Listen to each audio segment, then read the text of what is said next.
So we're back at the Tough Citrus Grove, and we've been doing some work out here.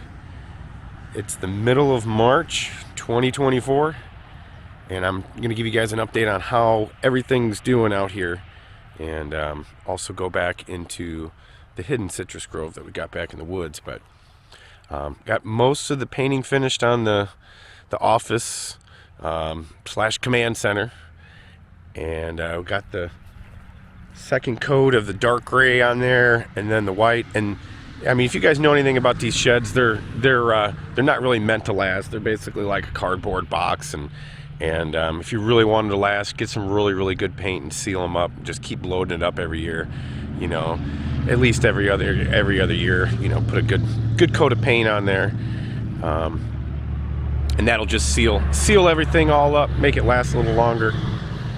And it's coming along. We're gonna have a nice little deck coming out here, little porch. But let's look at some of the citrus trees and see how everybody's doing.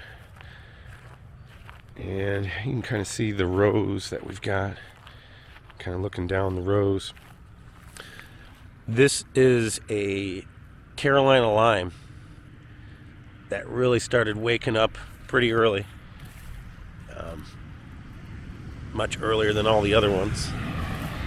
And then I've got a few citrandarin little seedlings and stuff like that also too, like this one right here. You can see the little citrandarin seedling right there. And I mean, really a lot of these are almost too small to have out here. I've got a handful of seedlings.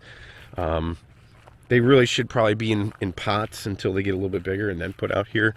But I put a couple of them in there because I was moving, and better off in the ground than having something happen to them. And this one right here is I want to say it's a 942. Nope, actually this one here is a 639. And that's got a bunch of new growth. And then there's a 942 right here that's looking really nice and bushy. Look at that.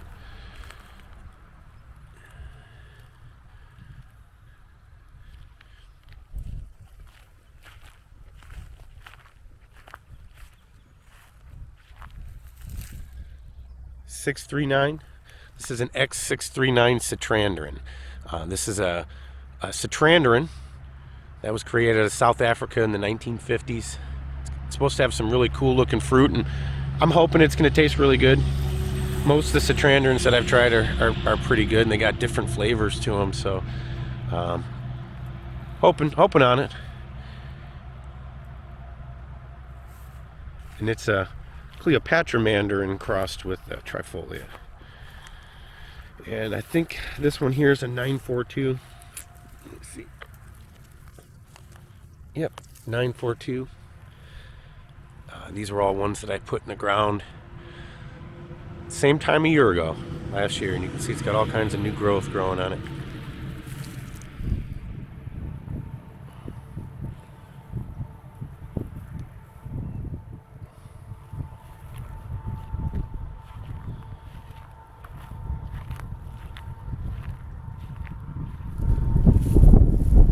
Looking really good.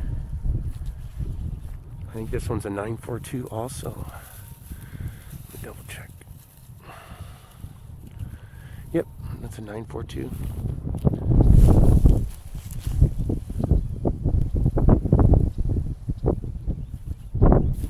And this leggy little guy is another 942. And I added this one this year, and I doubled it up. Put two of the same ones right next to each other. And I should probably stake this one up before we head back. Me and Jim planted this one about a month ago. Now I've got two up here that I've just gotten swallowed by anthills. You see the anthill right there? You can see here's what's left of it.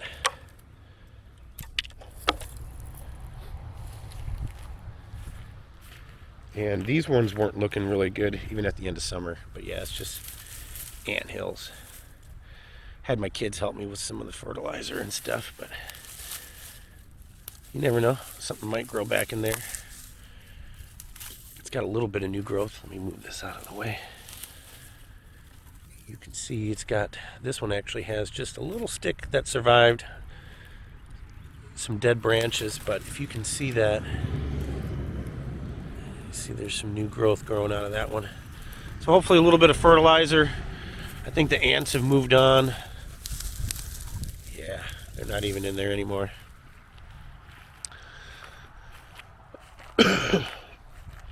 And then some Thomasvilles. Got a bunch of Thomasvilles flowering. Check that out, guys. We've already got them. Thomasvilles are just so productive. You know, with them being ever-bearing and stuff. Mine flowered through the winter down in Florida, and they don't care. They put on more flowers than they do growth, and super productive. There's a little bit of new growth up here. Yeah, a little bit. So everybody's waking up. And I wanted to kind of give you guys just a quick. This is actually some rootstock. This Thomasville didn't really do too good last summer, and the rootstock started growing up, and I topped it right here, and it bushed out. So I'm super stoked about that.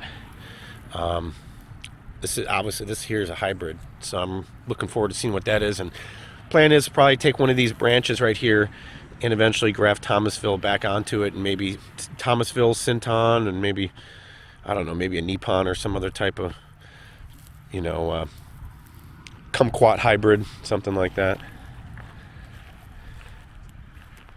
Yeah, the Thomasville's looking good. I got 3 rows of Thomasvilles, and here's another one that the Thomasville died, and I let the rootstock grow back. And like I've said before, the main thing is right now is to try to establish some healthy trees up here, because this is all clay. This has been neglected farmland for the past 50 years or even longer. And they used to grow corn and tobacco out here. And they never really harvested any of the trees, which I'm kind of glad for, because I think that's what makes it, is all the nice trees everywhere. A little bit of privacy back there. A little bit of protection from the wind and stuff, but just trying to get trees established in here in the beginning is the hardest part. Oh, those ants are still alive. That's an active anthill right there. And if it's a rootstock that's going to do that, and then I can eventually graft onto that, or even let's say it's a rootstock hybrid, like this one here came from Stan. He usually uses Citramello for his rootstock, but this doesn't look like a Citramello. It almost looks like a Citrandrin. So yeah, I'm curious to see, maybe leave a branch and see what that turns out into be eventually, and graft out these other 3 branches. And this right here is a Thomasville seedling, which is super cool. A little Thomasville seedling. He's doing awesome. It kind of turned into 3 different trees. Another anthill. The ants really like it. When I loosen up this clay, they can actually do stuff with it. Made an anthill right here around the base, but that one's gone. That's not active anymore. All right. Here's a little bushy Thomasville. Lots of new growth. I think I've actually got some rootstock growing back out of that from this side right over here. I don't know, actually. No, this one right here. This is the rootstock. Yeah, you can see that's the rootstock right there, and then that's the Thomasville, where this is Thomasville here, and all these are, and then I've also got some rootstock growing with it too. I wanted to mainly just plant trifoliates and trifoliate hybrids up front, because I know that they're tough. I know that they can handle it, and slowly work in less cold hardy stuff. Like maybe a few Satsumas. The least cold hardy thing I have is these Karajis. I have 3 Karajis right here that we'll see next. But this Thomasville's got some flowers on it. Lots and lots of new growth on this one. This one's happy. This one's doing good.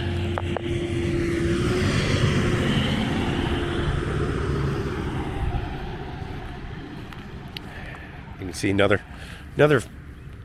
anthill. Look at they're taking my fertilizer. They're hauling it off. I don't know if you guys can see that or not. They're literally walking off with all the fertilizer that we just put there. It's like a time release and some alfalfa meal. But lots of new growth on this Karaji right here. Lots of new growth. And I've even got flowers, little buds. Can you see those?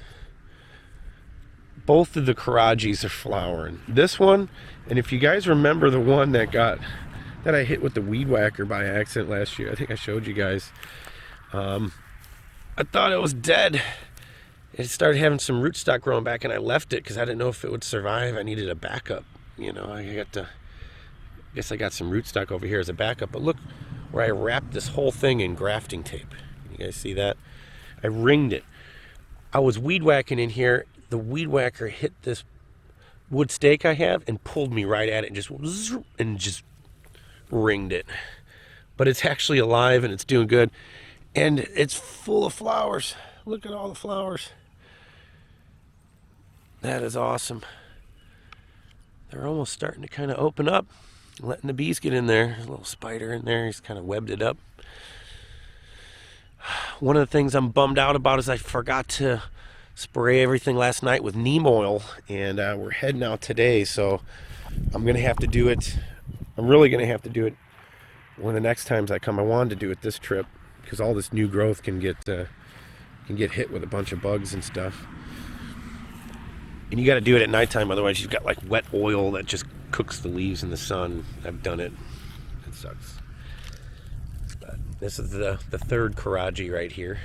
Got some new growth down here. A little bit of new growth going up this branch right here. And these three Karajis, they always kind of struggled since I got them. You know, they were always kind of yellow and kind of looked half dead, and I was hoping that they'd grow out of it, and they're kind of starting to. Now this right here is the Leningrad Chimera. This is a chimera between a Satsuma and a trifoliate, not the Prague, but the Leningrad Chimera. This one right here was created in the Soviet Union, and it's also known as the Citrondarin, or otherwise known as the trifoliate Satsuma. I got this one from Madison Citrus Nursery. You guys see me talk about it before in the past. And the tree trunk itself is getting really, really big. I mean, it's getting some girth to it. Yeah, this trifoliate Satsuma grafted onto US 802. So 802 is some good stuff. Let me push that down a little bit. It seems kind of loose. Nice and healthy. Now, guys, I've said it before, but the way to tell if your branches are still alive is if you touch them, they'll feel cold. They'll feel cold to the touch. And if you feel like a dead branch, like this stick right here, you won't feel any moisture in it. That's one way I've learned to tell if you've lost any trees, not just citrus trees, but, you know, peaches and other stuff that I've had in food forests and stuff like that in Tennessee and everything. You can tell if there's life in it by doing this. And if you guys do any grafting, this works also too. So if you've got budwood that you're grafting, you can take the budwood and touch it up to your cheek and feel how cold it is. And compare it to other branches, because other branches won't feel as cool to the touch. So the ones that feel the coolest are the freshest, and you've got more of a chance of getting those to take than, let's say, a dead branch that's already starting to dry out. But I need to get this grass out of this way. Come on. I can't show it like that. Come on. Giant thorns on it. Now, I've actually got to try these, and unfortunately, they don't taste as good as what I was hoping. You know, I hear that the Prague is just amazing. I haven't tried the Prague, but it's just absolutely delicious. But it's a shy bearer. It doesn't bear very much. We got to try some of these when we visited Madison Citrus Nursery, and I mean, I think it was all right, but I think my oldest man, I think it was just too much citrus. That was kind of towards the end, and it was too much for him. But not as good. It's got a lot of trifoliate flavor in there with a hint of sweetness. It was like eating a really big trifoliate with lots of trifoliate oil with a unique flavor to it. It was not as good as the other stuff. Definitely not as good as 852 or Sacaton or, Citramon or 942 or any of the other, weird trifoliate mixes and stuff. But it's not even a hybrid. It's a chimera. Now this right here is Myrtle.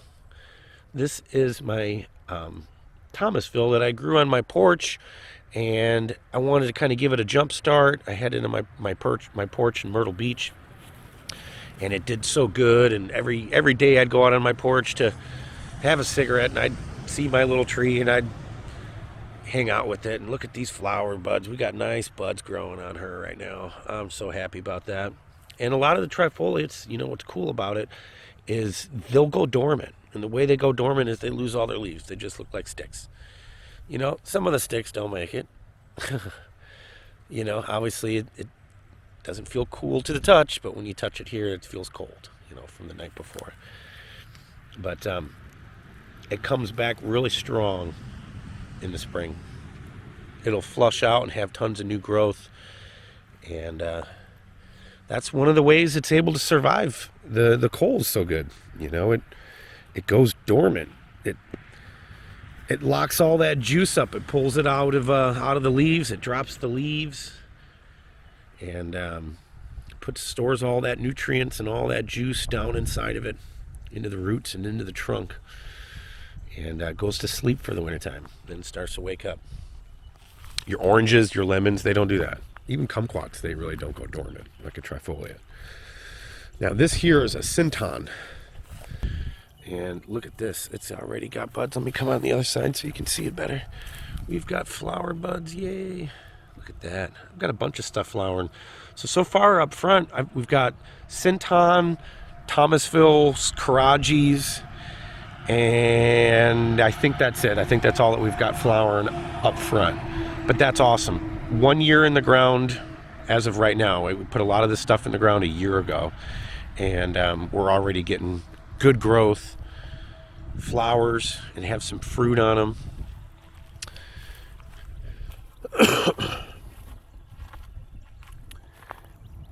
And then here's another, I think that was the rootstock I showed you guys that grew back from the Thomasville. Oh, let me show you the new additions. So let me look down this row right here. So you can see we've got 1, 2, 3. Got a few new trifoliates in here, and these ones we just did. These are US 942. They were the larger caliber that was offered at Madison Citrus, and I don't think that they have anymore. But you can see these are like little mini trees. Look at how it's branching out like that. So I felt like these would be a little bit better to put right in the ground than a lot of the seedlings that I had to put in the ground last year right at the last minute, because I had too much stuff to move with. But I got those 3, and then I got another 3 over here. Yeah, nice little tree. Let me see if I can kind of go around it where you can see on it. And I absolutely love those, the Dragon Mandarin, the US 942. They stay kind of bushy, and they've got that flying dragon in them, so the branches they're just real, they're not real upright. They kind of go out a little bit, which is really cool. And unlike the flying dragon, flying dragons, it's more of a slow grower. These guys are actually pretty fast growing with the Sunky Mandarin in them. So another about a dozen new trees. And these are them. Kind of see, it's got some good branching to it. And just like the trifoliates, they, even in the winter time, if you got them in a greenhouse, they kind of lose their leaves and go a little yellow.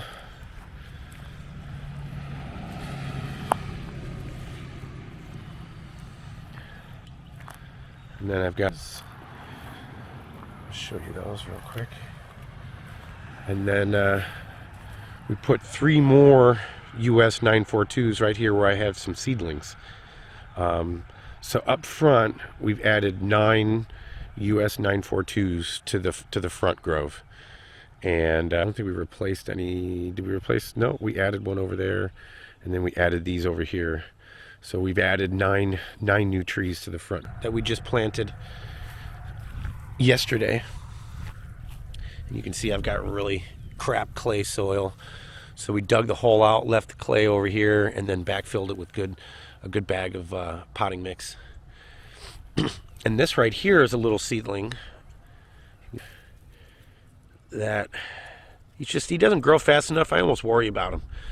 I worry about him, and this thing's some of these are getting eaten by termites and stuff, and it'll get swallowed. So I've got another one right next to it as a little marker, 942, and then this one right here, Dunstan. This was a seedling from Stan. I'm pretty sure that's a citramelo of some type. And then 942 right next to it. And then the same thing, another citramelo, little citramelo guy, baby. Through the winter, a little seedling, made it through the winter, exposed out. And I put another 942 right here, right next to it, nice bigger one. And it did the same thing right here. You can see the US 942 right there, and got a little citramelo seedling. But look at this, look how much growth died back. You can feel it. See, here's a dead stick. Why don't you guys experiment with this on your citrus trees? You feel that, and then you feel the green one that's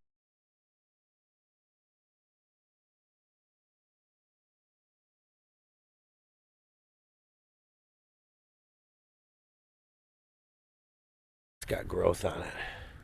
Oh yeah, it's like night and day. Much cooler. But I lost this stick right here. Lost this branch.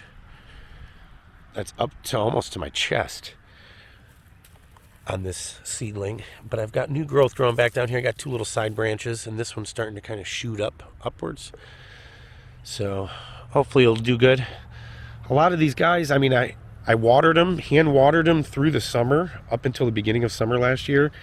And then I was doing other stuff, and I was just hoping that, keep an eye on the weather and making sure it was getting steady rain. And towards about midsummer to late summer, there was almost no rain here. So a lot of these guys, they had to fend for themselves. And some of the Thomasville that you can tell, they kind of struggled. I lost them at the graft, and the rootstock kind of grew back. I think it's about 2 or 3 of those. And like this little branch right here, I lost that. It wasn't from the winter frost. The winter freeze just kind of helped make sure it was gone. But the lack of water for the most part, I noticed they were kind of looking kind of iffy at the end of summer. But I've got another US 942 here. We will be getting a well out here at the property. And let me show you guys. This is awesome.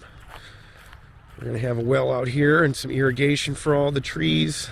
First year I didn't have it, but let's show you this.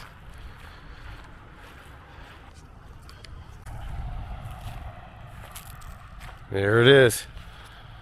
Big deal. Got a driveway now right off the road, off the main highway. And when you guys come to visit, drive right down here, go around the grove. There'll be some spots to park over there, and you can look down all the citrus rows. So we're trying to get it to where we can have open to the public, so you guys can come and check out all the trees, and maybe do like a U-pick, and try all the weird stuff that's growing out here, all the weird different citrus varieties and stuff like that, and maybe do some barbecues and some events out here, or maybe have some people come out and visit, like some guest speakers and stuff, because there's plenty of space for that. There's tons of space. But yeah, check it out. We've got a driveway now, and I was just using the one down there, pulling into the field, coming down, and then drive around. But now it's official. I'm gonna be putting the mailbox in across the street on the other side, and